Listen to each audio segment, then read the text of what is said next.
पूरी दुनिया मुसलमानों की जान, माल, इज्जत, आबरू को निशाने पर रखे हुए है।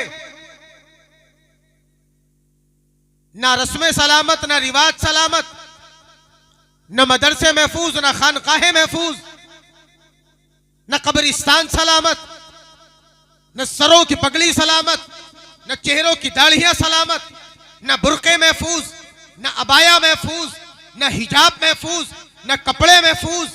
जा बजा हर वो चीज जो किसी को हमारे दीन की पहचान और हमारे दीन की याद दिलाए, उस पर एतराज है। बुर्का है तो बुर्के पे एतराज, पगड़ी है तो पगड़ी पे एतराज, दाढ़ी है तो दाढ़ी पे एतराज, टोपी पे एतराज, मस्जिद के मीनारों पे एतराज, मस्जिद की अजानों पे एतराज, कुरान की तालीम पर एतराज, कुरान की इरशादात और हदीस की बातों पर एतराज। सारी तरीके से सारी दुनिया हमारे पीछे पड़ी है और मुसलमान बिरयानी की देगों के पीछे पड़ा है। आज भी हमारे खाने पीनों में कोई कमी नहीं आई है। गौसे आजम जीलान की जमीन से निकला हुआ एक यतीम बच्चा जो जीलान की बस्ती में अपनी मां को छोड़ करके बगदाद पढ़ने के लिए आया था। तारीख बताती है कि अब्दुल कादिर जीलानी के गौसे आजम बनने का सफर इतना आसान नहीं है जितना आसान हमने और आपने समझ रखा है। इतना आसान नहीं है, बड़ा मुश्किल सफर है। इस सफर में गौसे आजम को फाके भी करना पड़े हैं। इस सफर में गौसे आजम को मशक्कतें और तकलीफें भी उठाना पड़ी है। इस सफर में गौसे आजम को अपने हाथों से अपने कपड़े भी धोना पड़े हैं। इस सफर में गौसे आजम को भूख और प्यास की मशक्कतें बर्दाश्त करना पड़ी है। गौसे आजम फरमाते हैं, मेरे ऊपर ऐसा वक्त भी गुजरा है कि मैंने सूखे पत्ते खा करके भी अपने पेट की भूख को मिटाने की नाकाम कोशिशें की। पेड़ों के पत्ते खाकर पानी पी पी कर गुजारा किया है।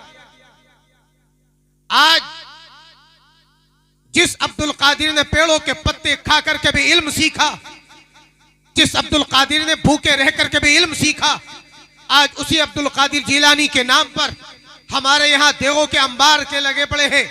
आज उसी अब्दुल कादिर जीलानी के नाम पर हमारे यहाँ लंगरों के इतने बड़े बड़े एहतमाम किए जाते हैं। लोग खाते जितना है उससे कई गुना ज्यादा बिगाड़ देते हैं।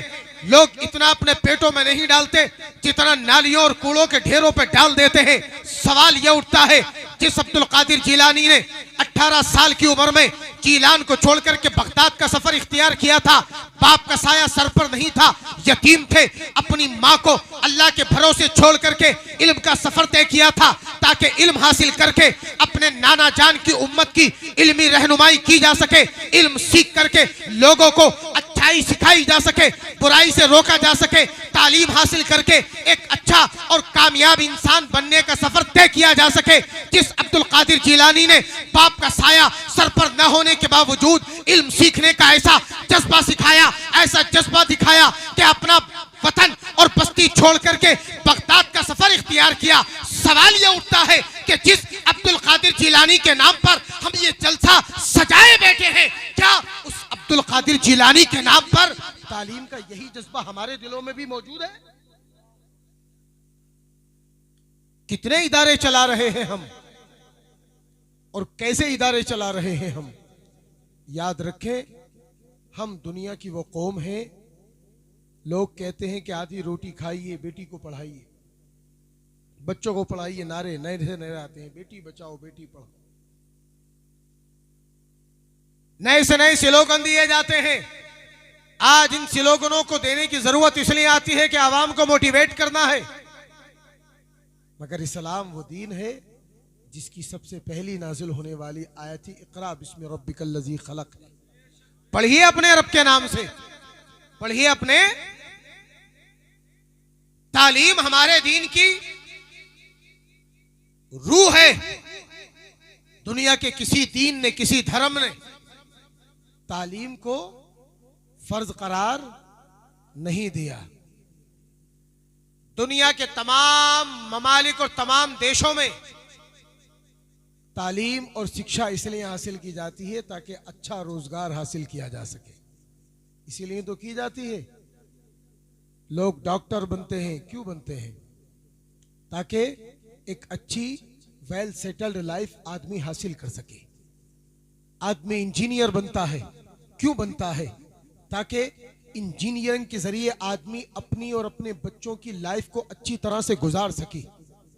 आदमी MBA की डिग्री लेता है, क्यों लेता है? इसलिए लेता है ताकि इस डिग्री के जरिए उसका बेटा अपना फ्यूचर ब्राइट बना सके, अपना भविष्य उज्जवल बना सके। आदमी M.Ed करता है, B.Ed करता है, क्यों करता है? ताकि अच्छा रोजगार हासिल कर सके। हुकूमतें अपने अपने मुल्कों में, अपने सूबों और अपने स्टेट्स में लोगों को बताती है कि शिक्षा हासिल करो, अच्छा रोजगार पाओ। दुनिया में ज्यादा से ज्यादा लोगों को यही बताया जाता है कि तालीम हासिल करो, अच्छा रोजगार इख्तियार करो, शिक्षा हासिल करो, अच्छा रोजगार हासिल करो, शिक्षा हासिल करो, अच्छा व्यवसाय बनाओ, शिक्षा हासिल करो, अपनी और अपनी बाल बच्चों की जिंदगी बेहतर बनाओ। सवाल यह उठता है कि शिक्षा को तालीम से जोड़ दिया गया, एजुकेशन को रोजगार से जोड़ दिया गया। रोजगार का ताल्लुक हमारी अपनी जात से है, रोजगार का ताल्लुक हमारे अपने सिस्टम और हमारी अपने लाइफ शेड्यूल से। शिक्षा का ताल्लुक, रोजगार का ताल्लुक अच्छे खाने पीने से है, अच्छे मकान, अच्छी बिल्डिंग, अच्छे इरादे और अच्छे खान पान, अच्छी सोसाइटी, अच्छे समाज, अच्छी बिल्डिंग और अच्छी कॉलोनी से है। दुनिया में रोजगार से तालीम को जोड़ दिया गया है, इसीलिए लोग तालीम हासिल करते हैं, रुपया पैसा लगाते हैं, लाखों लाखों रुपए के डोनेशन देकर के महंगे महंगे और स्टैंडर्ड वाले कॉलेजों में एडमिशन लेते हैं ताकि बच्चा कामयाब हो जाए। रातों रात बच्चा मेहनत करता है, रातों रात बच्चा जागता है, रातों रात बच्चा सोता नहीं है, मेहनत करता है, यूट्यूब पर मेहनत करता है, बच्चा सोशल मीडिया के जरिए नोट तैयार करता है ताकि हर एजुकेशन के जरिए बच्चा अच्छा रोजगार हासिल कर सके, बच्चा अच्छी नौकरी हासिल कर सके, सरकारी नौकरी में पहुंच जाए या प्राइवेट में ऐसा डिपार्टमेंट और ऐसा हिस्सा हासिल कर सके जहां से उसे मनमानी सैलरी और अच्छी लाइफ स्टाइल हासिल करने के जराए और दौलत और पैसा मिल सके। मगर सवाल यह उठता है कि अच्छी तालीम हासिल करके अच्छा रोजगार पा भी लिया, अच्छे पैसे कमा भी लिए, अच्छी सैलरी कमा भी ली, तो क्या इस बात की गारंटी है कि जिसने हायर एजुकेशन हासिल कर ली, अच्छा रोजगार कमा लिया, अच्छे पैसे और अच्छी सैलरी कमा ली, वो अच्छे पैसों के जरिए अच्छा इंसान भी बन पाएगा या नहीं? इसकी क्या गारंटी है? कोई गारंटी है इसकी कि जो अच्छा डॉक्टर होगा वो अच्छा इंसान भी होगा, जो अच्छा इंजीनियर होगा वो अच्छा आदमी भी होगा, जो अच्छा मास्टर होगा वो अच्छा इंसान भी होगा, जो अमीर होगा वो बढ़िया आदमी भी होगा? हमने तो देखा है कि लोग आला तालीम हासिल करने के बाद दौलतों के अंबार तो लगा लेते हैं, मगर बेचारे पूरी जिंदगी अच्छे इंसान नहीं बन पाते। ये हमारा बच्चा जुनैद बैठा है, हायर एजुकेटेड है, और भी हमारे कितने लोग यहाँ पर बैठे हैं माशाल्लाह, आला तालीम याफ्ता होंगे, स्टेज पर भी तालीम याफ्ता अफराद बैठे हैं। पूरे हिंदुस्तान में सबसे हायर एजुकेटेड स्टेट केरला का है, जहाँ तकरीबन 97% से ज्यादा रेशो निकलता है तालीम याफ्ता लोगों का। तकरीबन 98% लोग वहां पे पढ़े लिखे हैं, कम बेश, कुछ कम या ज्यादा 98% लोग पढ़े लिखे हैं। कितने लोग? जरा पीछे तक बोले, कितने लोग? 98% लोग वहां पढ़े लिखे हैं। 98% अफराद वहां तालीम याफ्ता हायर एजुकेटेड हैं। मगर आप हैरत करेंगे कि वहां तकरीबन 98% लोग पढ़े लिखे तो हैं, मगर हिंदुस्तान के सबसे ज्यादा ओल्ड एज होम, वृद्धाश्रम उसी केरला के अंदर पाए जाते हैं। यानी वहां पढ़े लिखे लोग अपने घर के बुढ़ों को घर में रखने के लिए तैयार। जब इंसान बूढ़ा हो जाता है तो हायर एजुकेटेड बच्चा कहता है कि अब्बा तुम्हारी खांसी से हमारे बच्चों को बड़ी डिस्टरबेंस होती है, तुम जब रातों रात खांसते हो, बार बार उठ करके वॉशरूम जाते हो तो हमारी नींदों में खलल पड़ता है, तुम्हारा महीने का जितना भी पेमेंट हमको करना पड़ेगा ओल्ड एज होम का हम कर देंगे, मगर अच्छा यही है कि अब्बा पिताश्री, अब आप अपनी तशरीफ को यहां से निकालें और जाकर के वृद्धाश्रम में पधारे। हायर एजुकेटेड स्टेट, पढ़े लिखे लोगों की सरजमीन, 97% से ज्यादा उच्च शिक्षा हासिल करने वाले लोगों का राज्य, और सबसे ज्यादा वृद्धाश्रम कहाँ पाए जाते हैं? पता ये लगा कि उनकी तालीम ने उन्हें हायर एजुकेटेड तो बनाया, मगर उन्हें अच्छा इंसान, अगर अच्छा इंसान बनाया होता तो उनके सूबे के बुढ़े वृद्धाश्रमों में एड़ियां रगड़ रगड़ के जिंदगी न गुजार रहे होते। यहीं पर आकर के हम पूरी दुनिया को एक मिजाज देते हैं कि पूरी दुनिया ने तालीम को रोजगार से जोड़ा है, शिक्षा को पैसों से जोड़ा है, एजुकेशन को दौलत से जोड़ा है, मगर इस्लाम ने शिक्षा को रोजगार से और पैसों से नहीं जोड़ा। इस्लाम ने तालीम को इंसानियत से जोड़ा है, इस्लाम ने तालीम को हमदर्दी से जोड़ा है, इस्लाम ने तालीम को लोगों की भलाई से जोड़ा है। इस्लाम में तालीम इसलिए हासिल की जाती है ताकि लोगों का दुख दर्द दूर किया जा सके। इस्लाम में तालीम इसलिए हासिल की जाती है ताकि लोगों की भलाई और रहनुमाई का काम अंजाम दिया जा सके। इस्लाम में तालीम इसलिए हासिल की जाती है ताकि लोगों को अच्छाई सिखाई जाए, बुराई से रोका जाए। इसलिए पूरी दुनिया में लोग हायर एजुकेटेड तो बन जाते हैं, अच्छे इंसान नहीं बन पाते, मगर इस्लाम में जो अच्छा तालीम याफ्ता इंसान बनता है वो उतना ही अच्छा इंसान भी बनता है।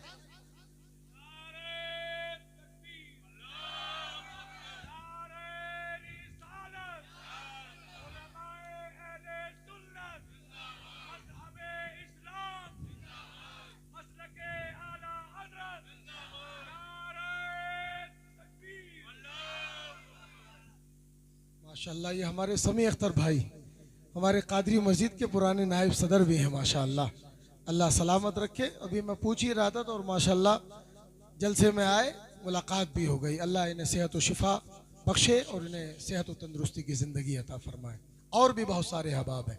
तो बुनियादी फर्क पूरी दुनिया में और इस्लाम की तालीम में यही है कि दुनिया ने तालीम को पैसों और रोजगार से जोड़ा है।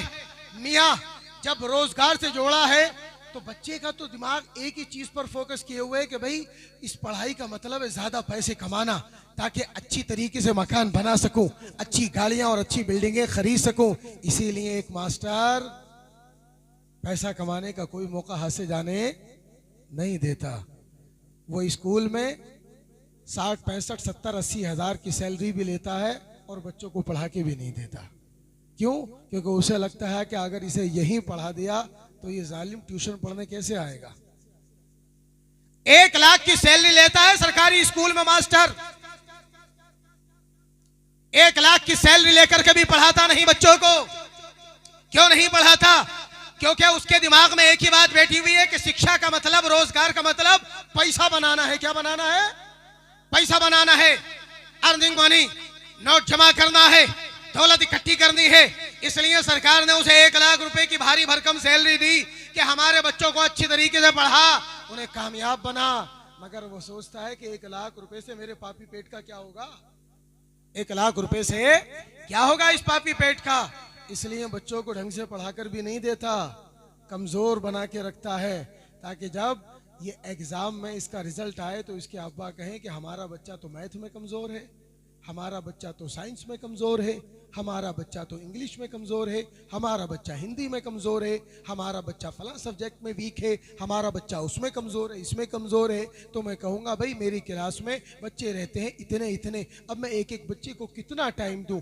आपको अगर अपने बच्चे के इन टॉपिक और सब्जेक्ट में अच्छे नंबर चाहिए तो आप ट्यूशन के लिए मेरे पास भेज दिया करो। कहा ट्यूशन? कहा हाँ ट्यूशन। कहा कोई फीस? कहा वैसे तो मैं तकरीबन 2500 रुपया लेता हूं। कितना लेता हूं? 2500 रुपया लेता हूं। आप मिलने वाले हैं, आप ऐसा करना 2000 दे देना, और अगर 6 महीने की फीस एक साथ जमा करेंगे तो 2000 की जगह 1800 लेना। 1 लाख रुपए की फीस से उस मास्टर का दिल नहीं भरा, उसकी जेब नहीं भरी, उसका पेट नहीं भरा। उसने 1800, 1500, 1000 रुपए के ट्यूशन का भी इंतजाम कर लिया। सवाल यही उठता है, उस मास्टर के दिलो दिमाग में आला तालीम याफ्ता होने के बावजूद ये रहम, ये हमदर्दी क्यों पैदा नहीं हुई कि जिन बच्चों को पढ़ाने की वो फीस लेता है, उन बच्चों को ट्यूशन बुला करके वो अलग से फीस क्यों लेता है? जवाब बहुत सिंपल है, उसके दिलो दिमाग में एक ही बात है, शिक्षा का मतलब है पैसा, तालीम का मतलब है दौलत। इस्लाम इसी चीज का कायल नहीं है।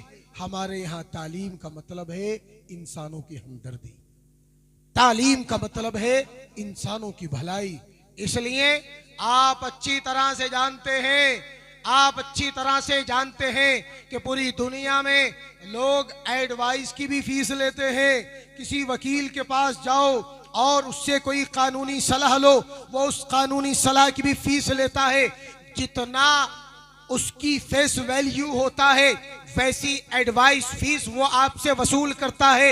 एक वकील जिला कोर्ट में बैठता है तो 500 की फीस ले लेता है, एक लोअर कोर्ट में बैठता है वो 200-400 में काम चला लेता है, एक अपर कोर्ट में जाता है 700-800 लेता है, एक हाई कोर्ट में बैठता है हजारों में डील करता है, एक सुप्रीम कोर्ट में बैठता है लाखों में डील करता है।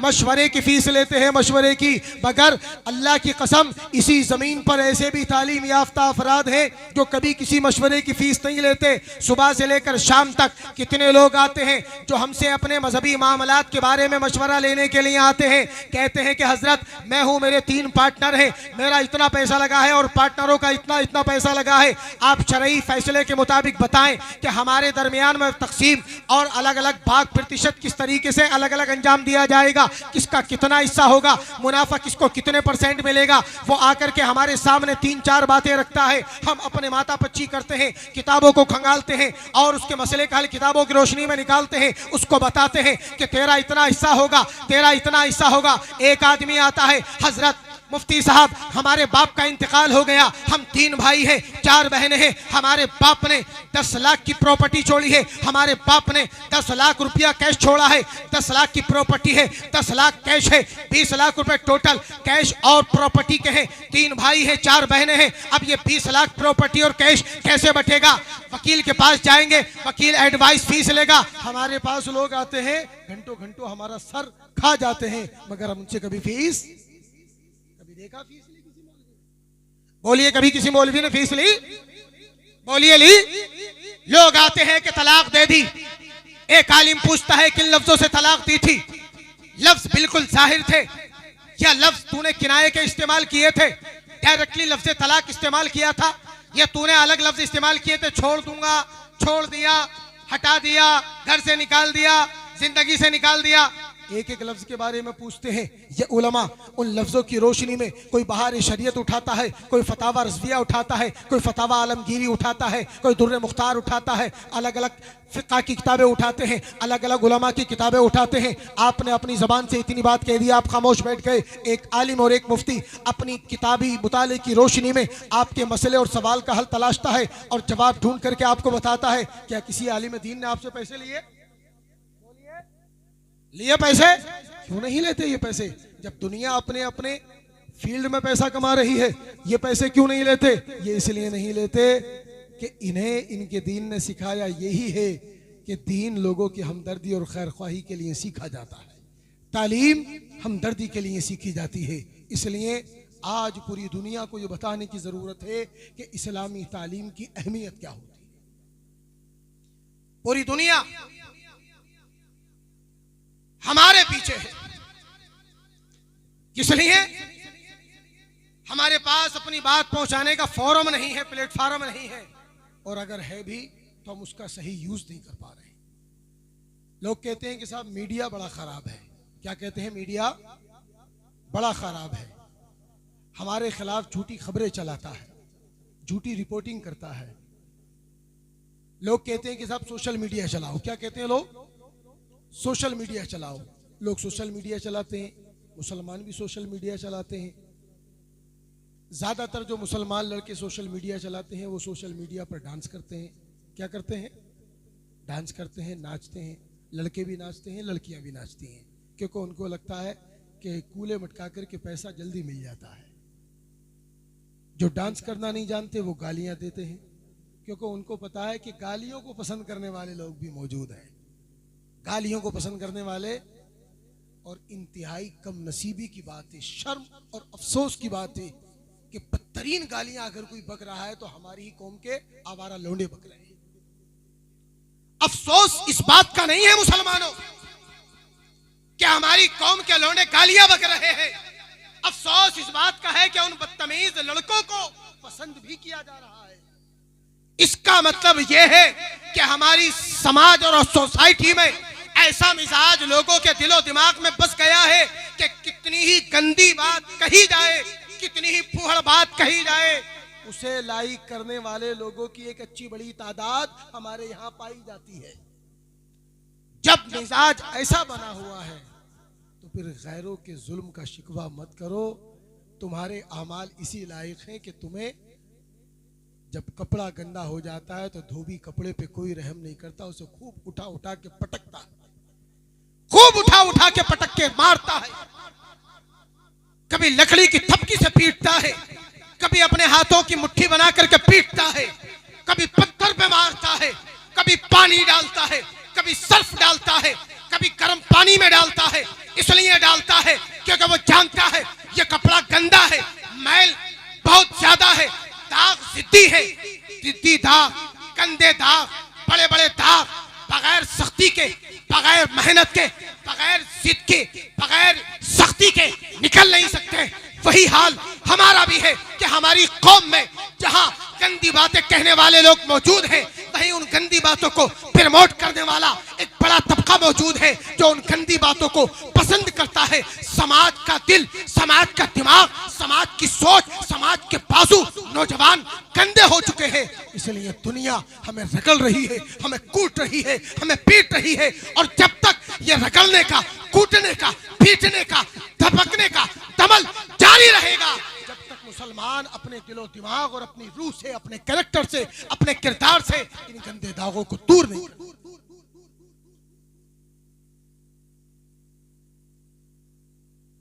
कब तक हम नहीं सुधरेंगे। ये जलसे हम इसलिए नहीं सजाते कि हमें जागने का शौक है। ये जलसे हम इसलिए नहीं मुनक्किद करते कि हमें आपको बिठाए रखने का शौक है। हमारा मकसद ये है कि हम आपको अपने गौसे आजम की तालीमात बताएं, हम आपको गौसे आजम की जिंदगी की वो पहलू बताएं। ये पहलू दुनिया याद करती है कि गौसे आजम की बारगाह में एक औरत अपने बच्चे को लेकर के आती है कि आप मेरे बच्चे को अपनी तालीम और तरबियत में कबूल कर लें। गौसे आजम ने कबूल कर लिया।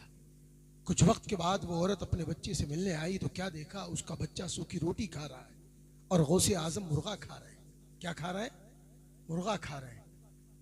उस बच्चे की माँ ने कहा कि हजरत बड़ी अजीब बात है, मैंने बच्चे को आपकी तहवील और आपकी कस्टडी निगरानी में दिया था कि आप मेरे बच्चे को पढ़ाएं, उसकी तालीम और तरबियत का ख्याल रखें। मेरा बच्चा यहाँ सूखी रोटियां खा के पेट भर रहा है और आप इतनी मुरगन खाने खा रहे हैं। गौसे आजम ने फरमाया कि जब तेरा बच्चा इस लायक हो जाएगा तो तेरा बच्चा भी ऐसी मुरगन खाने खाएगा। ये किस्सा सुनाते हैं ना आपको, हम ही सुनाते हैं। इसीलिए बेचारे मुर्गों की शामत आई हुई है। किसकी शामत आई हुई है? मुर्गों की शामत है। मुर्गों की सबसे ज्यादा कुर्बानी मुर्गों की हो रही है। सबसे ज्यादा कुर्बानी किसकी हो रही है? मुर्गों की हो रही है। अरे खुदा के बंदो, गौसे आजम के इस पहलू के साथ साथ उस पहलू को भी ध्यान में रखो कि जब आपको खाना नहीं मिलता था तो कई कई दिन के फाके भी गौसे आजम करते थे, मगर फाकों की वजह से आपने तालीम नहीं छोड़ी, तालीम नहीं छोड़ी। इसलिए सबसे पहले तो तालीम। मोहब्बत के साथ अल्लाहुम्मा सल्ली अला सय्यदिना व मौलाना मुहम्मद व अला आलिहि व सहबिहि।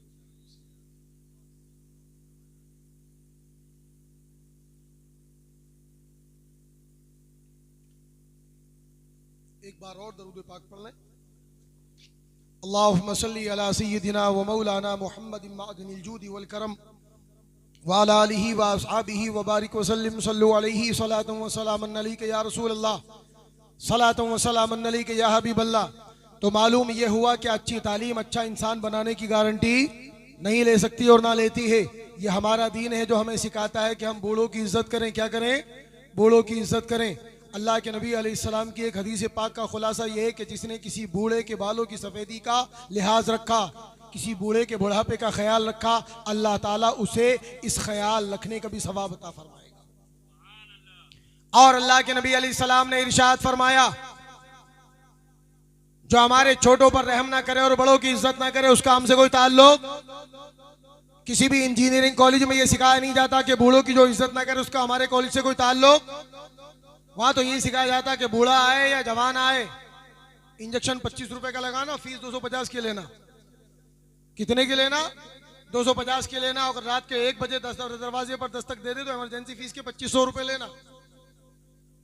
यही सिखाया जाता है। इंजीनियरिंग में यही सिखाया जाता है कि चाहे सिर्फ रफली पूछ ले कि भाई इंजीनियर साहब एक अपने मकान में दरवाजे में विंडो लगवानी है, किधर को लगवाऊं, तो वो कहेगा कि नॉर्मल विंडो की फीस की 2500 रुपए लूंगा, और अगर जरा कुछ एक्स्ट्रा ऑर्डिनरी मशवरा मांगेंगे तो उसके 5000 रुपए लूंगा। हर चीज को वो पैसों में डील करता है। क्यों? क्योंकि उसके कॉलेज में ये सिखाया नहीं जाता कि अगर कोई चलते फिरते मशवरा मांग ले तो उसे अच्छा मशवरा देना। हमारे यहाँ तो अल्लाह के नबी ने फरमाया है, अद्दाल्लु अलल खैरी कफ़ाइलिही, अच्छाई बात, अच्छाई को बताने वाला, अच्छी बात को लोगों तक पहुंचाने वाला, अच्छी बात की तरफ रहनुमाई करने वाला भी अच्छा काम करने वाले की तरह है। हमें तो चलते फिरते अच्छी बात बताने का हुक्म दिया गया है। ये बात किसी कॉलेज, किसी यूनिवर्सिटी में नहीं बताई जाती। ये बात सिर्फ और सिर्फ इस्लाम बताता है। आज पूरी दुनिया को ये बताए जाने की जरूरत है कि दुनिया हमारे नबी की सीरत और हमारे नबी की टीचिंग और हमारे नबी की तालीमात और इरशादात पर सवाल उठा रही है। तो दुनिया के लोग हमारे नबी की तालीमात पर और हमारे